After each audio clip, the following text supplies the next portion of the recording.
this place to honor you, to obey you, and to glorify your name, God. We thank you and we ask, God, your Holy Spirit, na isunaan po tayo suro ka na kami.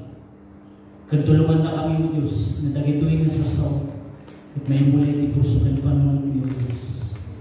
Dagito'y tinawag kararami, Jesus' name. Amen. Okay? Tugaw tayo. Let's all sit down in the presence of God. Sakbay nga, kumusta ang takabe yung narimpay. Hallelujah. So, our topic this morning is about obedience and disobedience. So, what is the difference between obedience and disobedience? So, obedience brings blessing, and disobedience brings punishment or consequences. So, what is the meaning of obedience? So, punta muna tayo sa obedience. No? Medyo mahaba kasi pag-aaralan po natin yung obedience at saka disobedience. Makaabutin tayo ng gabi. Kaya, shorten po natin. Okay? So, muray man no, at adalan tayo dito yung kapsa. Adalan tayo kung maitipan ng review tayo. Ibang balik tayo. Amen. Amen. Amen. Kulang takabi mo. Amen. Okay, so obedience means hearing the word of God and acting on it. It implies aligning our will to God's will. So, another is doing what God has asked us to do. Another, it is when we completely surrender to His authority and base our decisions and our action on His word. Another is complying with everything God has commanded. So, another is, letter A, it is withdrawal from self and surrender to God. According to the book of Psalms, chapter 143, verse 10. Ang sabi niya po doon, this one includes for the meaning of obedience. In Psalms 143, verse 10.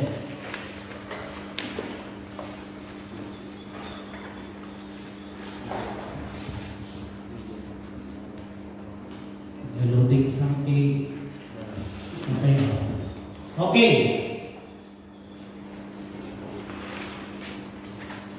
Pwede po ba natin basahin lahat? 1, 2, 3, go.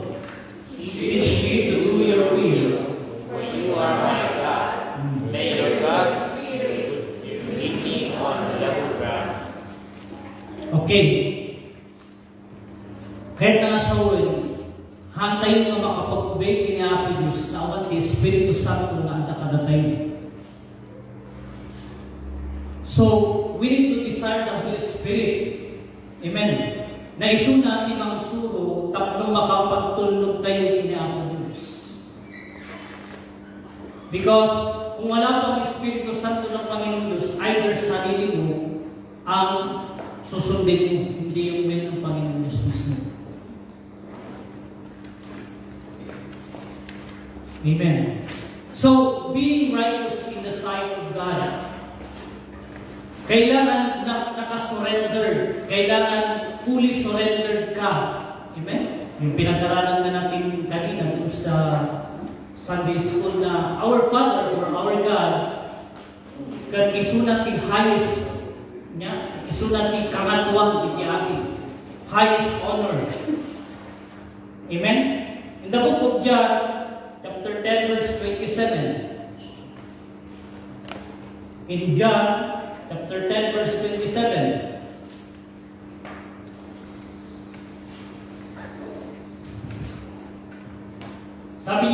my sheep listen to my voice. I know them, and they follow me. So it means, it is listening and following God. Amen. Na kailangan pakinggan mo ang Panginoon Diyos. Paano mo nakikipag-usap ang Panginoon? Sa mga dreams, sa pag-aaral ng salita niya, sa pagbabasa po natin, even in our situation. Hello? Number one, obedience is the believer's expression of love to God and an answer to a good and pure conscience. In the book of John 14 verse 15, nung sabi niya doon sa John 14 verse 15, before po natin basahin, tanungin mo ang katabi mo, mahal mo ang Panginoon? Anong sagot niya? Okay. Sabi din ng Panginoon Diyos sa atin, in the book of John, chapter 14, verse 15, if you love me, keep my commands. Another,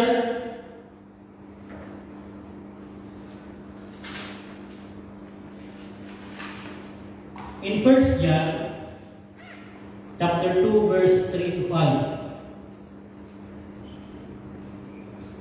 Okay, tignan po natin doon sa 1 John, chapter 2, verse 3 to 5. We know that we have come to know Him if we obey His commands. Next. The man who says, I know Him, but does not do what He... The man who says, I know Him, ang amok ni ako, but does not do what He commands is a liar. And the truth is not in Him. So it means, kakabsat, we need to be careful, even in our panagtulog, it is ang tiyago, na talaga, kada tayo ang tulog kayo, talaga na isunat ni ay-ayanin tayo. We need to be careful even in our action. Amen. It's very clear, nabasa po natin mismo, am-amu, adong titao na am-amu dati ako.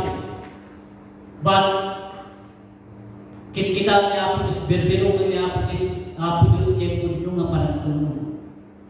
So, kung na niya ako Diyos, na no, atakin ka, no, ang ayatong niya ako Diyos, automatic na ita, nga, adati puno na ita na ayat mo, nga ibang bagat kini ako Diyos. But then, among ti ang peso ni Apo Diyos, among na ada ni Apo Diyos, nga mahakamot na ang tulno, anya ti ko nang isang ti Apo, ikaw ay isang sinungaling. We can speak the word, I love you, Lord, but God determines our action. Amen. Kita ni Apo Diyos, kita action tayo. Dapat imanalo tayo. Amen. Number 2, obedience demonstrates faith. In James 2, verse 15 to 18. Before that, mapagkaman, Sister Rachel, verse 14. Lugit tayo, verse 14 to 18. Adalan tayo in faith, yung pananampalataya ni Abraham na in-describe, o yung magani ako mismo. What good it is, my brothers, if a man claims to have faith but has no deeds? Can such faith save him? Next. Suppose a brother or sister is without clothes and daily food. If one of you says to him, "Go, I wish you well, keep warm and will fed," but does nothing about his physical needs, what good it is it? In the same way, faith by itself, if it is not accompanied by action, is dead. But someone will say, you have faith, I have deeds. Show me your faith without deeds, and I will show you my faith by what I do. Una ni Apostle Paul. Sige, next. You believe that there is one God, good, even the demons believe that and shudder. Nya verse 8, verse 20. Verse 20, you foolish man, do you want evidence that faith without deeds is useless? Was not our ancestor Abraham considered righteous for what he did when he offered his son Isaac on the altar? You see that his faith and his action were working together, and his faith was made complete by what he did. So di na tayo na makita kapsat na iti panagkube kat ipagpakita nga adat ipamati. I-demonstrate mo, babagan iti panagtulog mo, iti daytoy nga dagitoy nga nagagan tayo, dagitoy nga pamati tayo kini Apos. Amen. Hello? So obedience demonstrate faith. Mamati tayo ni Apos. Nananampalataya tayo sa Panginoon, pero may time na nagdududa ka sa Kanya. Even in our prayer, maminsan, kararat tayo, kararat tayo kinapo Diyos. Amen? Marami tayong panalangin sa Panginoon. Tapos dumating yung testing sa'yo. Sumbatan na ni Apo Diyos dito. Amen? Maminsan, amoy ba? Yan analyze ko about praying. Jay pananibang pagamay iti aming kararag kinaapos. Once na insawag mo, kuna ni Apos, ask whatever you wish in my name, and my Father in heaven will give you. Reanalyze kayo iti kararag kakapsat. Once na insawag mo, tadaw-dawan kuna ni Apos, ask whatever you wish. May insawag mo, kasapulan na agad ipamati. Kantuan sa iyong bagamya, iti-request mo kina Apo Diyos, dumanong iti trono ti Apo. Ibig sabihin, na dumanong iti trono, jay kararap mo kina Apo Diyos, dinunggag ni Apo Diyos. And then, at response ni Apo, bumaba iti response ni Apo Diyos, yung gapo ka, unpatient iti tao, kat, jay kararap mo, awan na stop iti tangatan. Gapunta adat ti doubt, adat ti murmuring, adat ti panag-complain. Iso nga iti sumbat ti Apo nga, iso ti sumbat iti kararap, awan na stop iti. Amen. So we need to believe na awan iti imposible kina Apo. Amen. Even in our situation dito sa Australia, mga kapatid, lahat tayo ay may pinagdadaanan. Number 1 na alam ko is visa. Hello? But do you think na noada di daw mo gapon na inkarara mo gano'n kinaapos, and then adapay ng pagdududa? Do you think na dahil ka visa ka itan ni Apos? Hello? Even the situation ni Pastora, no, naka-breathing kami. Hangin kitaan anya ti negative, iti bagat ni immigration. Tikit-kitaan ni, dinakasento, iti puso, panunod mi, kan karalag ni Apo Diyos, taamo tayo nga ni Apo Diyos. He is the one. Amen? He is the highest honor.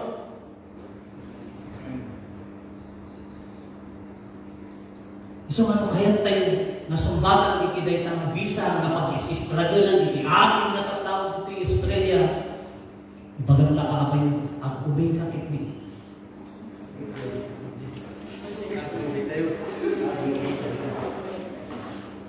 Yes.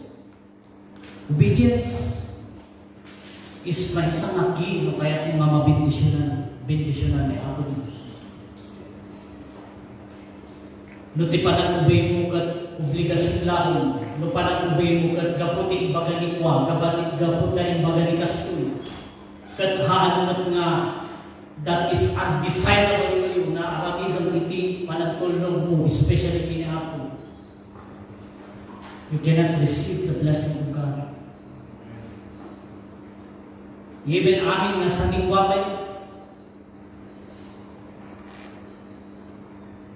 Hello? Na dapat imatakal tayo.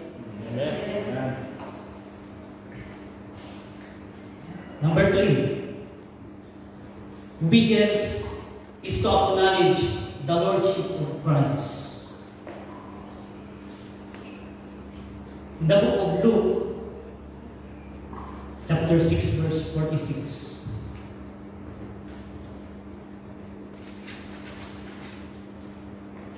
Okay, mas pasan tayo dali. Awan pa lang yung disobedience.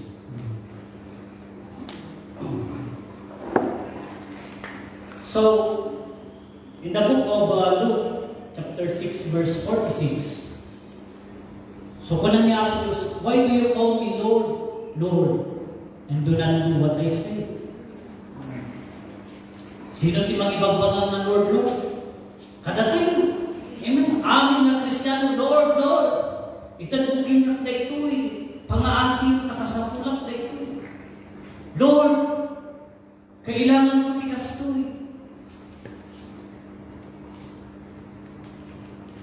Minsan, nakakalungkot mga kapatid na hindi lahat, pero na iba na ipanalangin, humingi ng panalangin, dininig ng Panginoon Diyos ng panalangin, na magkaroon ng trabaho, magandang trabaho, stable na trabaho. Nasaan na sila ngayon?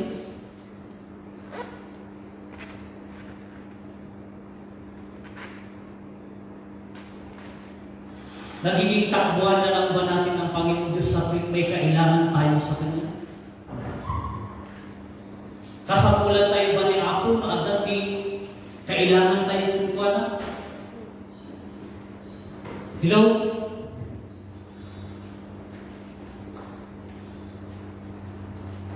So we need to exercise our obedience.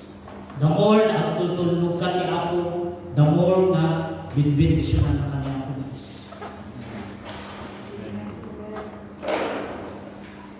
Okay, shorten ko yung obedience. Tapos magpantay yung disobedience. Ako nagtaptay, baka marabihan tayo. Actually, atin doon iti obedience. Yeah? Dapat lang, biblical speaking, dapat lang in the book of Deuteronomy.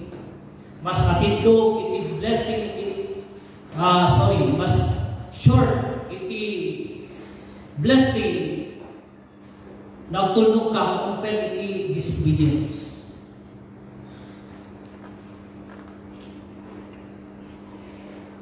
Gawin siyempre, nung makita ng Apo, iti panagtulog mo, ay hanggang istang iti bendisyon ni Apo Diyos kita. Mamati kayo diyan? Amen. So, mapatay yung disobedience. Adalan tayo kakausan iti biyag ni Saul. Okay, sorry, before that may nakalimutan ako. What is the result of obedience? Okay, i-take note tayo lang ta. What is the result of obedience? Number 1 is, by obedience, we become God's friend. Just like Abraham. Naging friend ni Apo Diyos isuna, dapo iti panagtulog na. Gusto niyo rin ba na maging friend kayo ng Panginoon? Amen. Okay, take note that in the book of John 14 verse 21. Okay, assignment tayo, hindi balbalay tayo. Another, the result of obedience. By obedience, we get to know God's will. Maamuan tayo na kanya, iti will ni Apo Diyos. Iti panagbiag tayo. According to Romans 12 verse 2. And another, by obedience, we bear good fruit. What is that fruit? A life that is obedient to God will always bear good fruit. Nyati good fruit nga dayta, mayat iti employer mo. At dati favorite employer mo, si trabaho, mayat iti trabaho. Mayat iti dagiti katrabaho. Ka. Amen. At dati protection ni Amo Diyos, uri at katrabaho ka.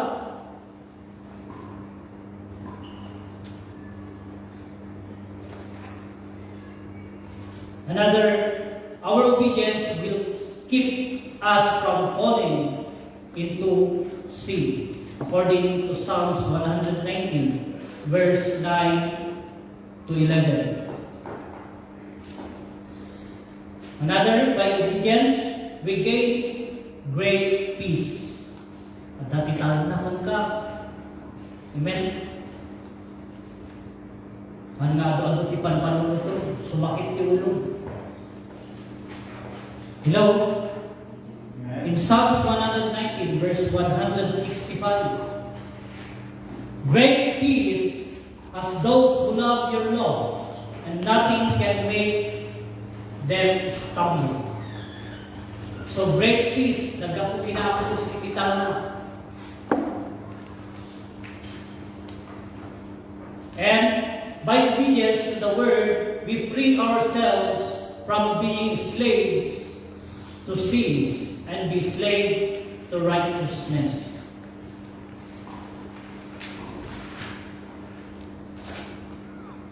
Okay, dahito iti may sa i-include tayo about panagtulog kinihapon. By obedience, our prayers will be answered. Are you agree? So, ibig sabihin, bendisyon iti iyo, iti anak ti Apo nga tutulog kanikuana.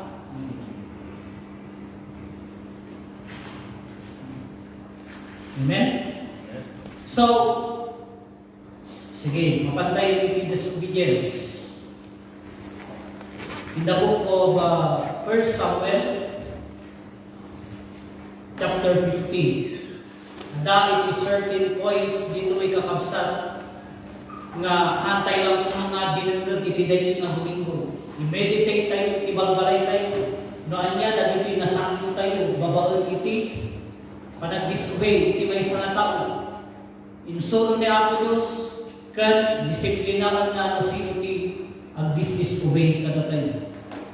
Bagang takabay niyo, ang sika.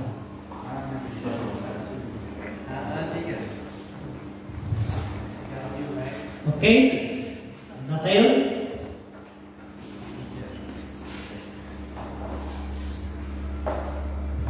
So, how Saul disobeyed? Kas ano ba nga nag-disobey ni Saul kini Apo Diyos? Ulitan in 1 Samuel chapter 15, ang lugi tayo ni verse 1. Samuel said to Saul, I am the one. So, ni Samuel, ang dating bilin na Apo Diyos kinkuana. Una ni Samuel, una ni Apo Diyos kini Samuel, ibagam kini Saul daytoy. So nga, I am the one the Lord sent to anoint you king over His people Israel. So listen now to the message from the Lord. So even us, we need to listen the word of God. This is what the Lord Almighty says. I will punish the Amalekites for what they did to Israel when they waylaid them as they came up from Egypt. In verse 3. Now, go attack the Amalekites and totally destroy all that belongs to them. Do not spare them. Put to death men and women, children and infants, cattle and sheep, camels and donkeys. In verse 4, so Saul summoned the men and mustered them at Teliam. Sa mga pronounce tayo. Hilain. 200,000 foot soldiers and 10,000 from Judah. Saul went to the city of Amalek and set an ambush in the ravine. Then he said to the Kenites, "Go away, leave the Amalekites so that I do not destroy you along with them. For you showed kindness to all the Israelites when they came up out of Egypt." So the Kenites moved away from the Amalekites. Verse 7. Then Saul attacked the Amalekites all the way from Havilah to Sur.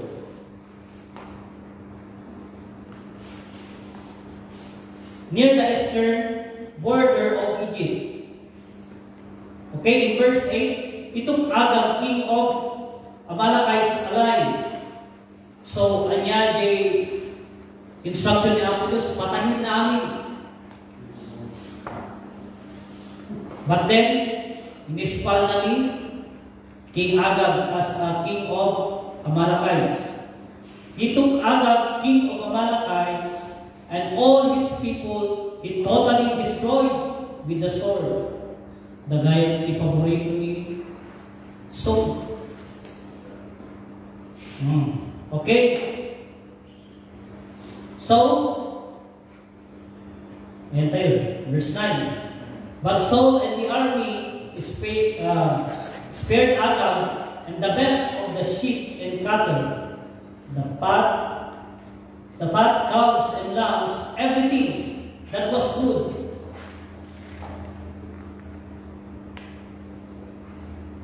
This they were unwilling to destroy completely, but everything that was despised and weak, they totally destroyed. Okay? So, nakita tayo ng Ijay na dati pilpilian ni King Saul. Okay? So, uray kada tayo magkakabsat, hantay ko mga pilpilian, iti panagtulog tayo ti Apo. Amen? Di kaya tayo lang, isulangan, itipilian tayo. But then, this is the instruction of God.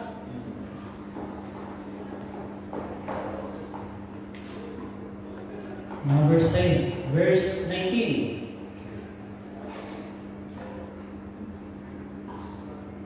Okay, verse 18. Verse 18 ba? Verse 10? Ay, 10, okay. So then the word of the Lord came to Samuel.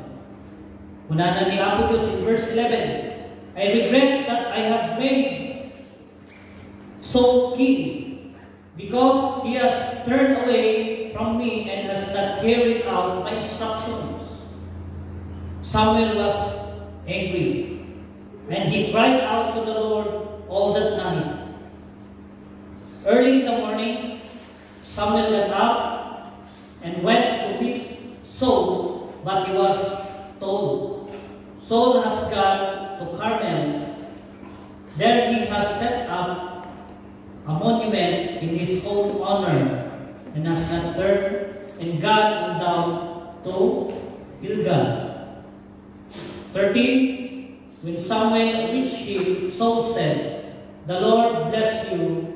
I have carried out the Lord's instruction." In verse 14, but Samuel said, "What then is this bleating of sheep in my ears? What is this lowing of cattle, and I hear?" In verse 15, Saul answered, "The soldiers brought them from the Amalekites. They spared the best of the sheep and the cattle to sacrifice to the Lord." Okay, mag-stop tayo pa dyan. So, how Saul disobeyed God? Number 1 is by partial obedience. He obeyed only part of the Lord's command. Yeah? Nag-disobey isuna, kada po na pinili na laon iti Dahil adat instruction ti Apo, kag pinili na lang ti kayat na. So he obeyed only part of the Lord's command to destroy all the people and livestock. He spared Agag king and the best of the livestock. So ajay iti may isang nagrugian. Umuyo even our Christian life. Nung nagrugi ka, at dati nagrugian nga mga tinunod kinaapo ay sumarunong nga panagserbi at da naman nun iti mainani.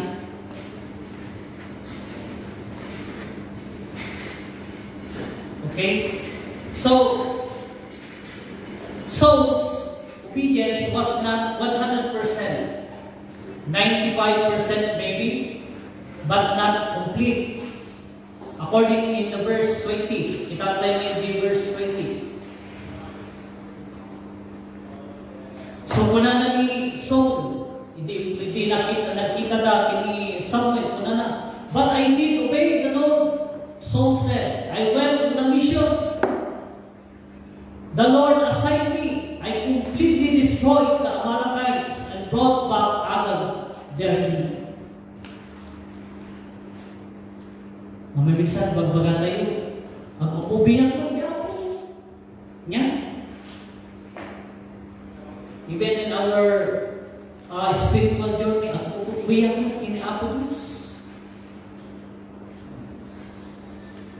Maybe 95, maybe wala tayo ng 100%, but actually, at dati 99.9%, at dati 1% ay 1% na ako. Antayin na tinumpad. So, in verse 20, nag-protest ni Samuel na nag-ubihan na, kinapos, kinarapin ko na, napanak ko ni Mission. Ako na nga patayin, sabi ko yung Amalekites. Yan. Nawamisan, natin pa nag-protesta tayo.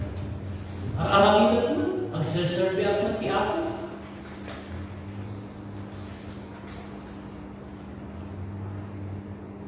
So, by partial obedience, nagkakaroon ka ng pagdidisobey sa Panginoon. Number 2,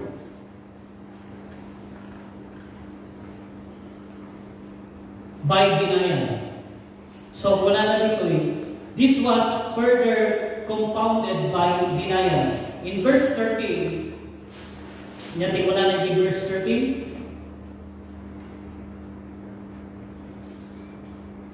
when Samuel reached him, Saul said, "The Lord bless you. I have carried out the Lord's instruction." Sa Tagalog, nagmamaang-maangan. Yan. Kamisan. Kung tayo nga, ay, inaramit ko ti part ko. Nag-serve ako pati ako. Yan. Ngam, tikayat na kasawan ni verse 13, kakabsat. Mahirap pagtago ng sekreto, especially sa Panginoon. Sinasabi natin, nagtulog ka. Ngam, nagtulog ka, gapot awan ti nakakita. Ngam, adat ti makakita kita lamang nga makikita. Mahirap pagtago ng sekreto, lalo na sa Panginoon. Makapabat-batan, kakabsat. Even in all the preaching of the Word of God, hantay nga obey. I don't know. I'm not a judge. Hindi ako judge para mag-judge.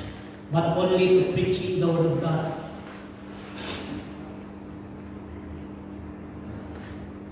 So, mahirap magtago ng sekreto.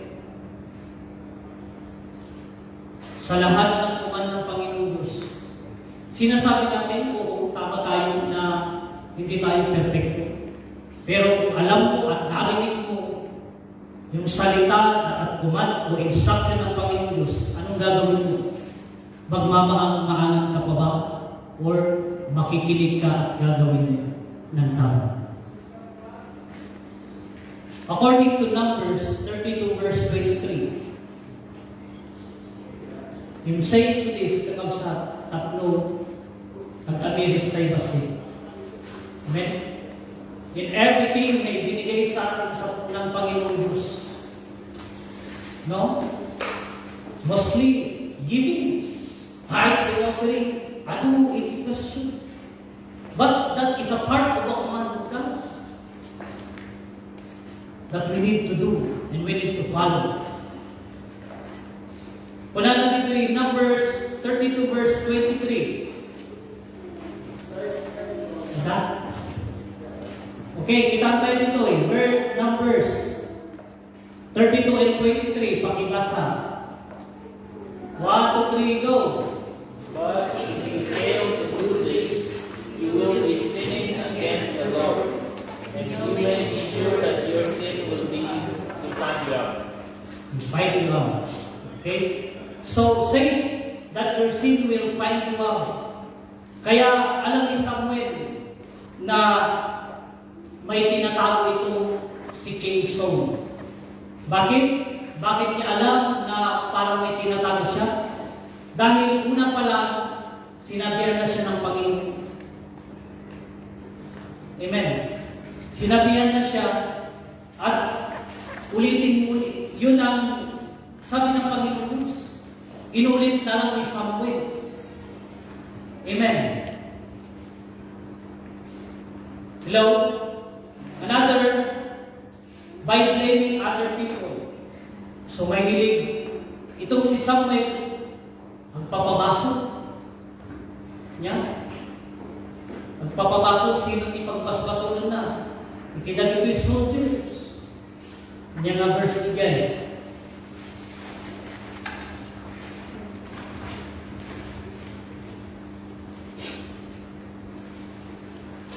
Again, verse 15. Yan, maminsan, pabasok tayo. But in verse 15, pinabasok ni Samuel, dapat ay pagbaga ni Samuel dahil inaramid na. Inaramid ni King Saul na nagtulog kiniapon. Kaya, impasa naman, itibasok na ito dito'y soldiers na, in verse 15. Saul answered, the soldiers brought them from the Amalekites. They spared the best of the sheep and the cattle to sacrifice the Lord, your God, but we totally destroyed the rest.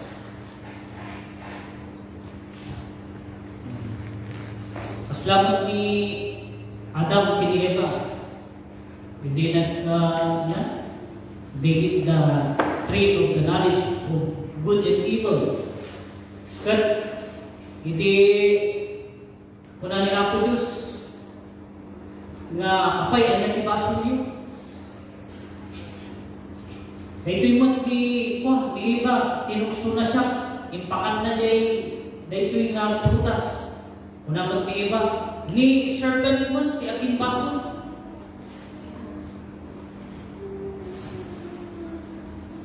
Yan, minsan, natatikas dyan. Pipinabas. So, why Saul disobeyed? Number 1, he turned away from God. Makita tayo nga hinmalik ng iso na kinaapo Diyos in the book of, in verse 11.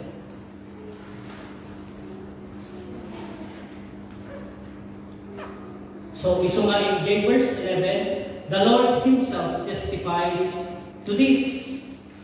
The same Saul who was among the prophets prophesying anointed king of Israel and head and shoulders head and shoulders above his brothers has now turned away from God. So again, itirason na apay nag-disobey ni Saul. Another pride came to his heart. In verse 17, he was once small in his own eyes. Now Okay, verse 17, kita tayo man. Verse 17. Samuel said, although you were once small in your own eyes, did you not become the head of the tribes of the Israel?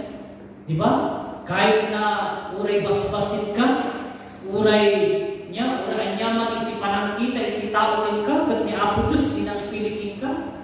Nya, mamisan ang iti panangbasit tayo, iti sarili tayo. But, nung natulog ka, kat ni Apo Diyos iti mangpili o mangingatokin ka. But tayo ito really so, kung nangyay kapot, may iti pride, batay lang pride. Mga pride chicken, pride nyaman. Pride. He was once small in his own eyes. Now he's going to build.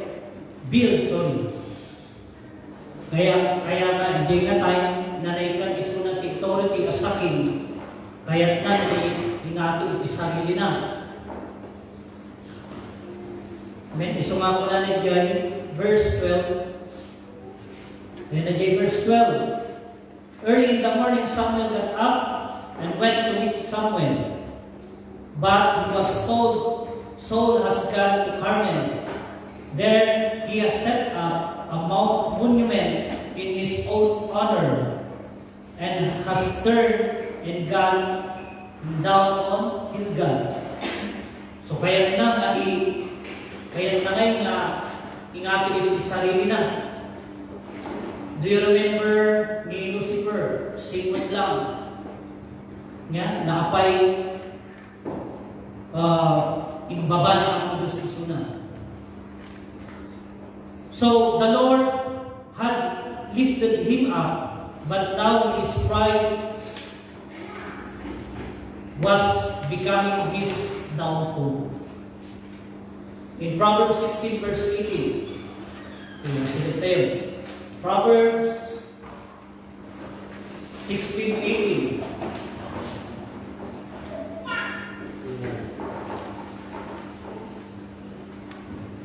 Pride goes before destruction, and Holy Spirit before a fall. So, ijay tayo makita na madi no ada iti pride to kabsat. Nya, pati kalaban mo mismo ti Apo. In verse 3, number 3, he was afraid of the people. Ni Saul, bimutang iti natatao in verse 24. Instead of leading the people, imbis ko mga ilid na iti natatao, kat bimutang iti natatao. In verse 24,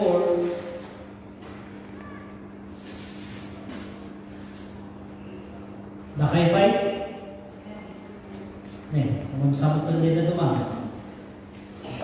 Then Saul said to Samuel, I have sinned and violated the Lord's command and your instruction. I was afraid of the man, so I gave it to them.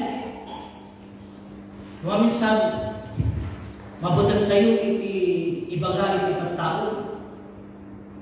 Salit na mabutan tayo, no anya iti aramidan ni Apo Diyos kada tayo. Maminsan talken tayo pa iti kapala tayo na tao. Tayo bagang kastoy mo ti naramit ti daduma. Kastoy mo iti pamati ti daduma. Kadsikan na nakadagdag iti sa ti Apo, awan ba ti sahil na desisyon.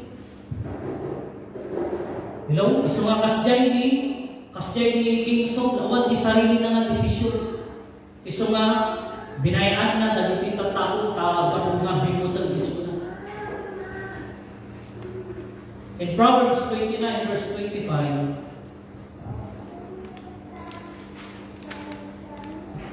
Proverbs 29 verse 25.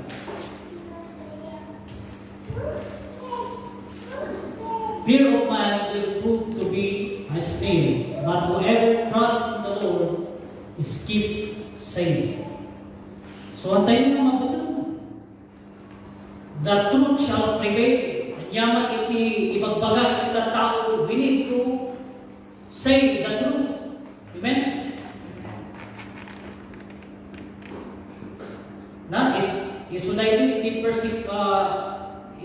ito iti pamilya tayo iti mag-persecute babaon iti tithes and offering. Nya? But hantay mo katakutan. Ta ni Apo Diyos mismo tinang-establish iti dahil natural. Nya? Ado ti agpaiso iti ruwangan. Numahan nakabot nga pilitan ni Apo Diyos na makayat nga patsyet iti bagbagan.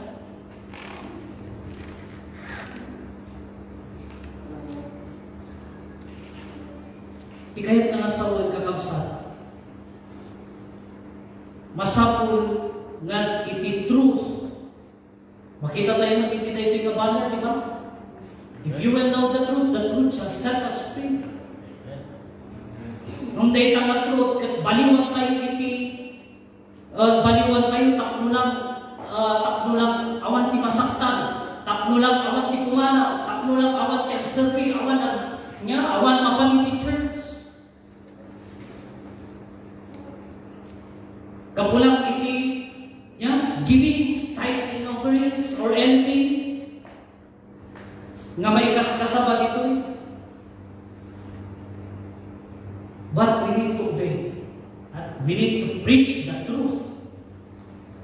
Na isuti instruction niya ako gusto natin.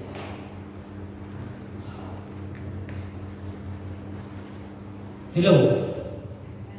So, inaramin ni Saul, he prioritized religion over obedience.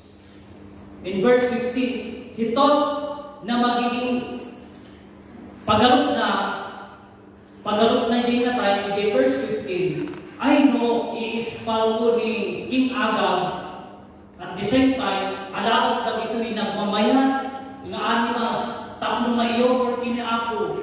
Baka ni ako diskat maragsakan ni sila. Iso nga, minsan, sorry for this word, but minsan kastig tayo. We prioritize religion, we prioritize tapno lang awan ti masaktan.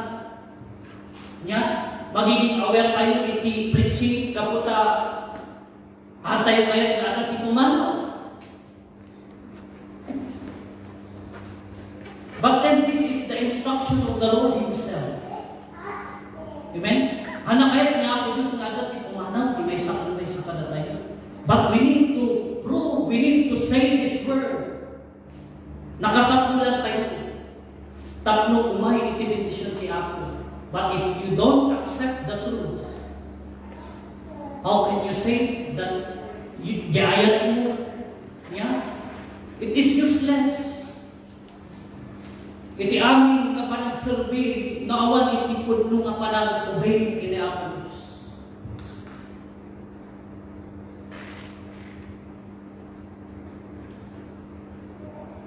So what happened?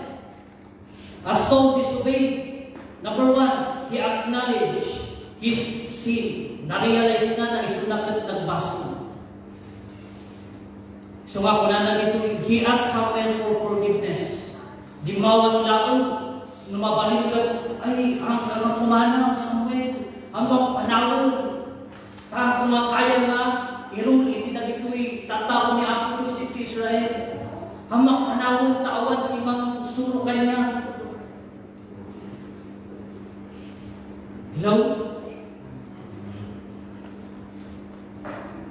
Kat maminsan, kasi ibang mangyari. Kat ilay nga tayo, haan na ngay nga insik ni Apo Diyos.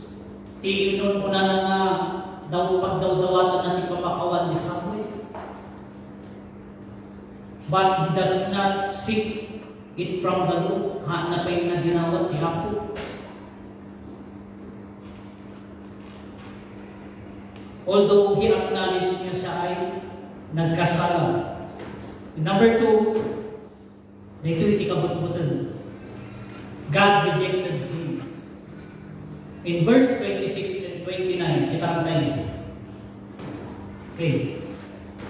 Basit na lang, basit. Mapantay ang iti conclusion. God rejected him in verse 26 and 29. Okay. Basahan tayo amin. 1, 2, 3, go. Some said to him, I will not go back. you have rejected the word of the Lord, and the Lord has rejected you as king over Israel. But Samuel said to him, He who is the Lord of Israel does not lie or change his mind. For he is not a man that he should change his mind. Okay. So, iti Diyos kakabsat nga pagserserbihan tayo hangay Diyos na agbalbal ti panunod. He is not a human. Amen. Ayan instruction na is.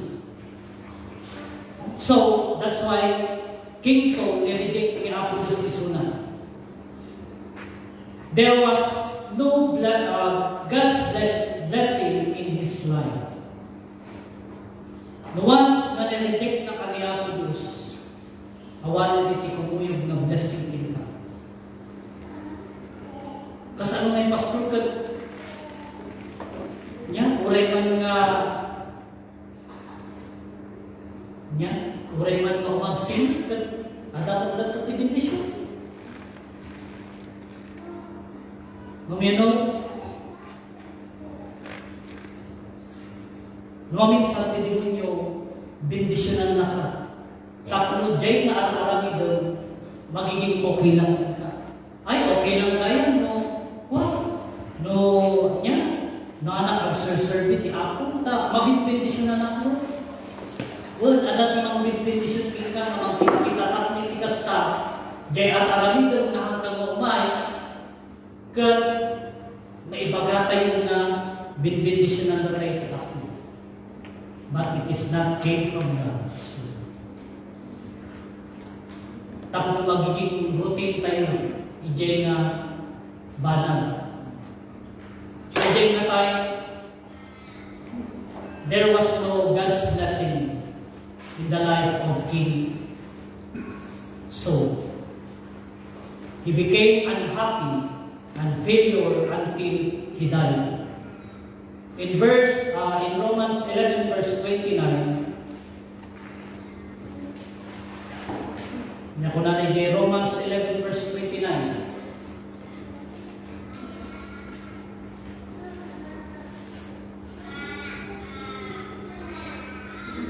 For God's gift and His call are irrevocable. So again na tayo, in verse 35, Samuel 2 was separated from him till his death. So maisti na, kumbaga panawan na ka.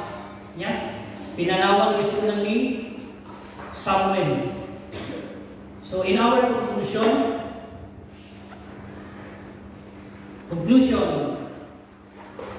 lagi po tayo itinagituin example ti Apo. When Adam and Eve sinned, they received the penalty. Diba, nung nagkasala si Adam at si Eva, nagkaroon sila ng penalty dahil sa kasalanan. Those Israelites who disobeyed the Lord in the wilderness never allowed to enter the promised land. Diba, even the Israelites, pinagdapulo ni Moses, kat ado tinatay bilyon. Kat duwalaang iti nabati or nakasalat iti promised land, which is Caleb and Joshua. But the rest, natay na iti wilderness because of murmurings, complainings, and another, when Prophet Jonah disobeyed the Lord, he faced the consequences. Diba ni Jonah? the prophet Jonah. Mapangkay kay Ninive, na ibagam iti dagiti basbason, iti tattaw iti against kini Apodus. Kat nagtaray ni Jonah, napan iti sabali nga lugar. That's why he faced the consequence of God. So, his obedience resulted into painful consequences. That's why, mga kapatid, I encourage everyone, walang hindi kaya tayo nga mabindisyon ng tiapo pag seryoso tayo na tulog kanibang. This is only the word of God that na maibang baga niya. Ibagag tatay, I'm not a judge. But then, I need to say this word at niti kasta ang adal tayo. Amen. May God bless you all and thank you for listening. Let's all pray. Pagyaman kami ako, itiday ko yung nagdaway. Pagyaman kami o Diyos, itiday ko yung panagpalagi ko kada kami. Amumi ako, ado iti pagkukurangan niya, ado iti pagbasbasulan ni King, ado iti murmurings, complainings, whatever ako na against to you. Dumawad kami ako, iti pamakawan. Tulungan na kami ganun ako na maging obedience iti amin na instruction mo, na gito yung sasama. Tulungan na kami, bawat Espiritu Santo ako. Punuan na kami, Espiritu Santo, kan Lord, iti desire mo, katagtulukin ka. Tapos iti kasta o Diyos, mag-overflow, iti dahiting ang bendisyon mo, ako na. And we thank you, Lord, for your word. We thank you for, Lord, iti nagituin na anak mo na nagtanggal.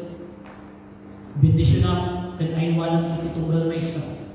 Iti nagituin ang mensahe, iansurot ka na kami, kan agbalin ako, palagip ka na kami. Madaydayaw ka ako, bless your word of God. In Jesus' name, Amen. Amen.